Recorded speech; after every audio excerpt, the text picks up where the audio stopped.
네, 여러분 반갑습니다. 오늘도 하나님의 말씀으로 형통한 하루 되시길 주님의 이름으로 축원합니다. 누가복음 2장 1절에서 20절 함께 읽겠습니다. 그때 가이사 아구스도가 영을 내려 천하로 다 호적하라 하였으니 이 호적은 구레뇨가 수리아 총독이 되었을 때에 처음 한 것이라.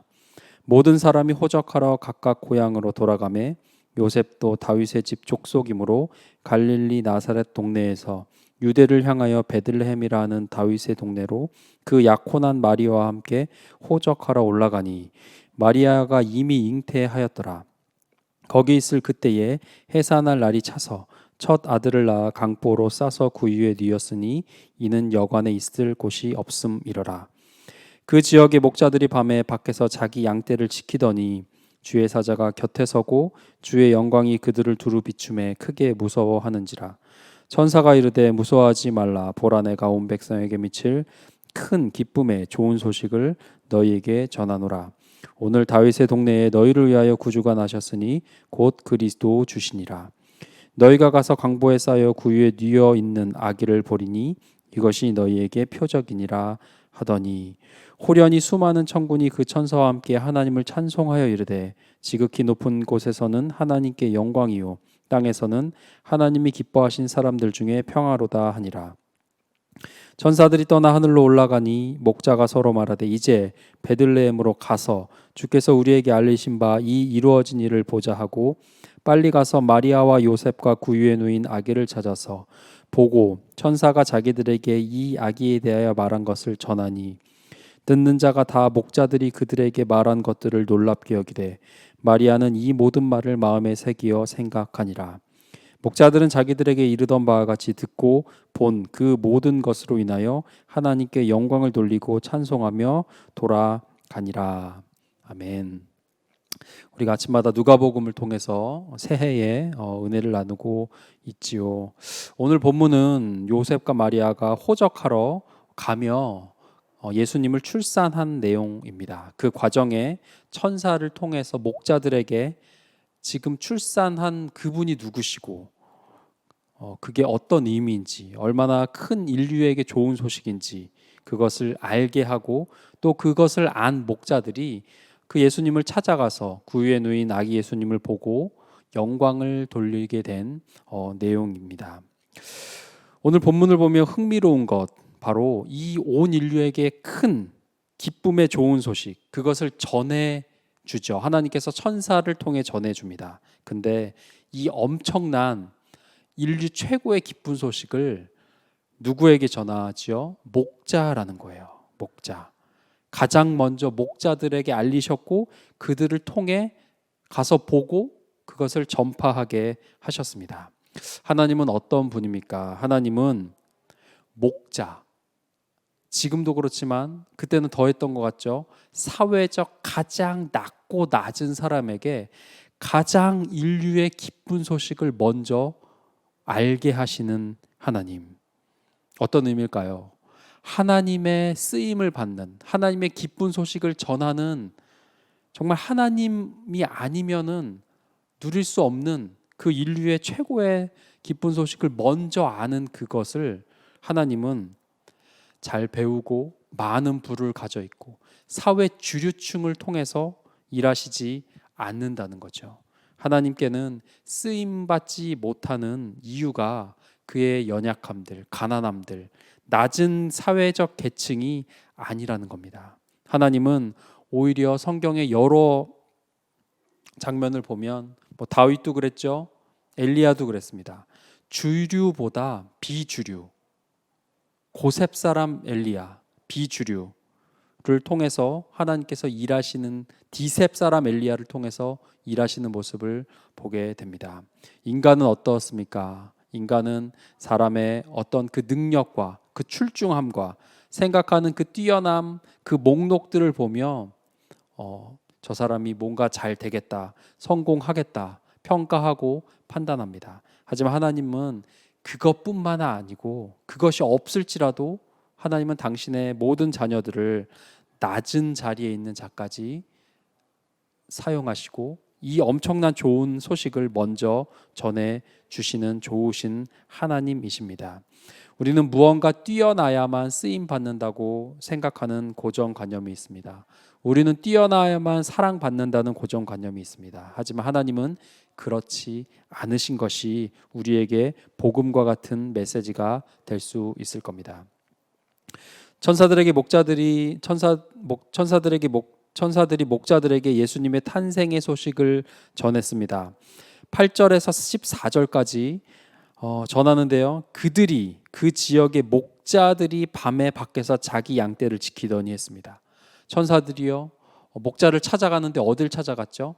그들의 삶의 현장, 일하고 있는 일터에 갑니다. 그래서 그들에게 강보에 쌓여 구유에 누인 아기를 볼 것인데 그게 사인, 표적이라고 얘기해줘요. 그 말을 목자들은 언제 듣죠? 일터에서 듣습니다.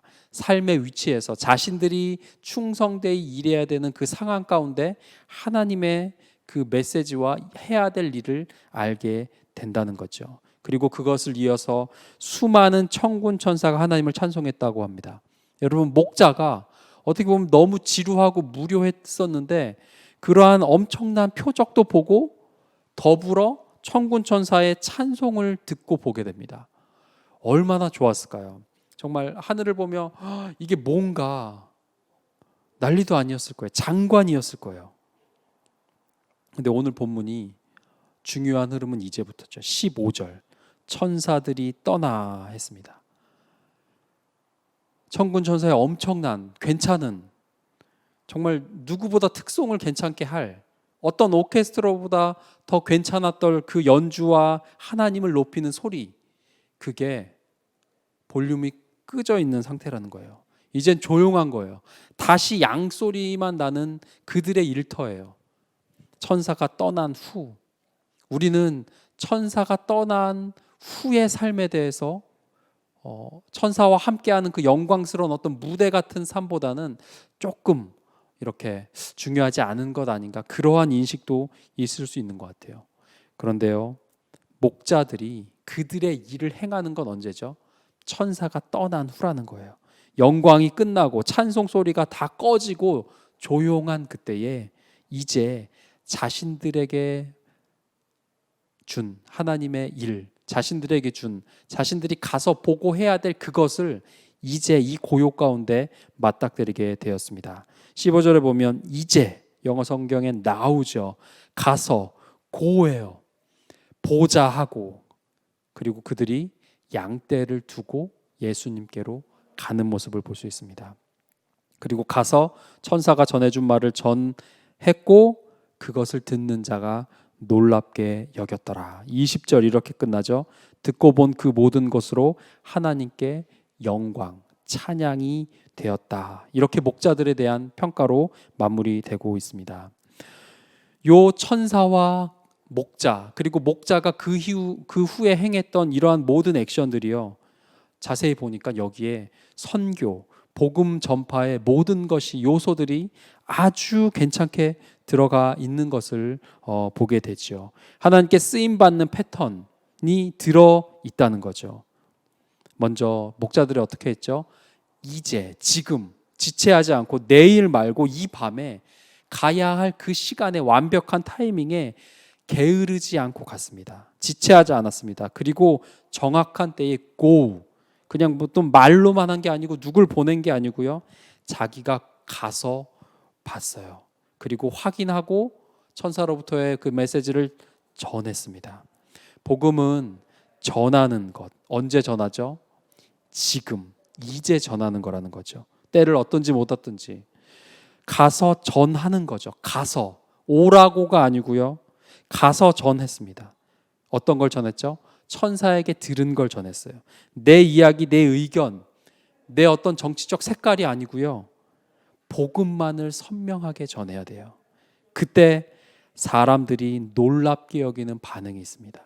근데 이렇게 생각할 수도 있어요. 안 놀라면 어떡하지?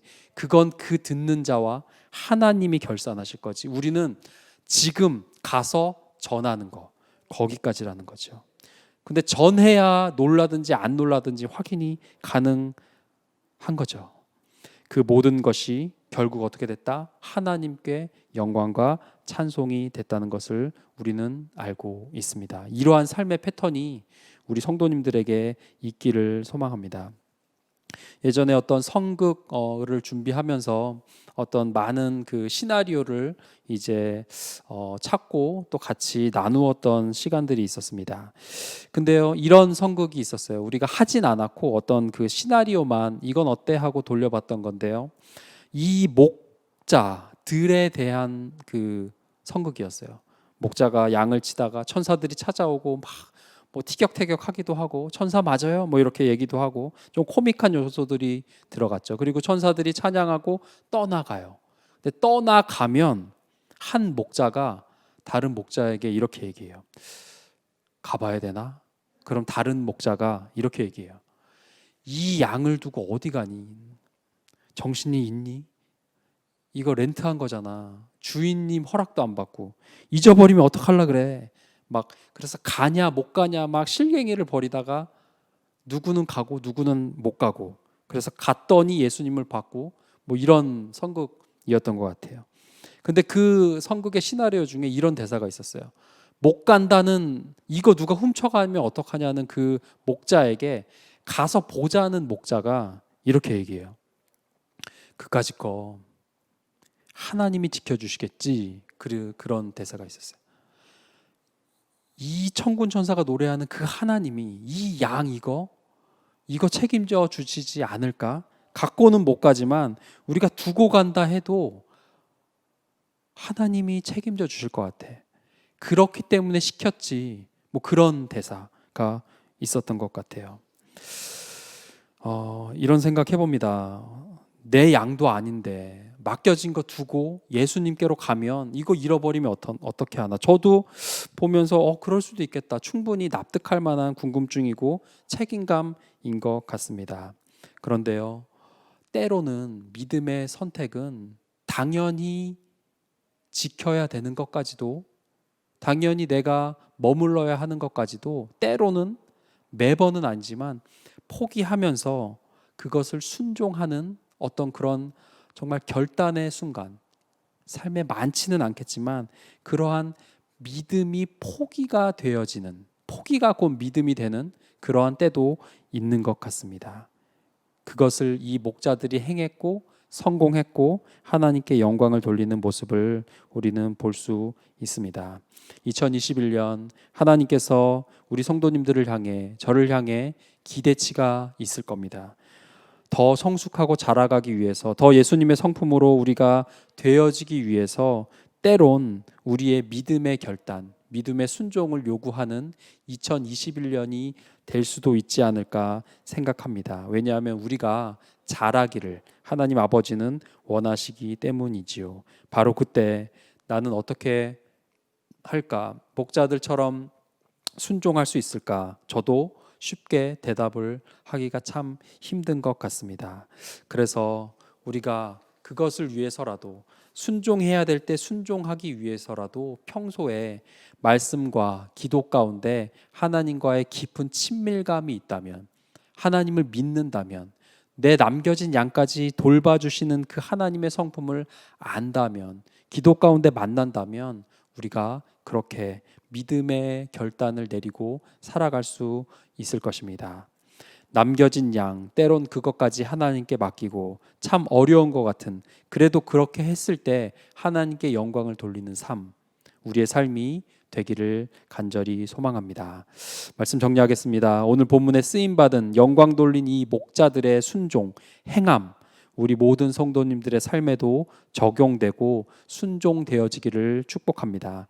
그러기 위해서 우리가 더 기도해야 하고 쓰임받을 수 있을 때 순종하고 안주하지 않고 나아갈 수 있도록 기도로 준비해야 되겠습니다. 목자들을 향한 성경의 최종 평가 정리 한 줄로 이렇게 되어 있죠. 하나님께 영광을 돌리고 찬송하며 돌아가니라. 우리 모든 구리지구촌의 성도님들을 보며 하나님의 평가, 하나님께 영광을 돌리고 찬송하며 살아갔더라. 목자들에 대한 평가가 우리에 대한 성경 하나님의 평가이기를 간절히 소망합니다. 기도하겠습니다. 우리 기도하실 때 주님, 우리가 하나님을 바로 알고 우리의 모든 염려까지도 아시는 그분께서 내가 고민하는 그것까지 하나님께 맡길 때에 맡기고 내게 맡겨주신 하나님의 일들을 우리가 감당할 때에 힘 주시고 능력 주시고 지켜주신다는 것을, 이 목자들의 간증이 우리의 간증 되게 하여 주시옵소서. 함께 기도하겠습니다.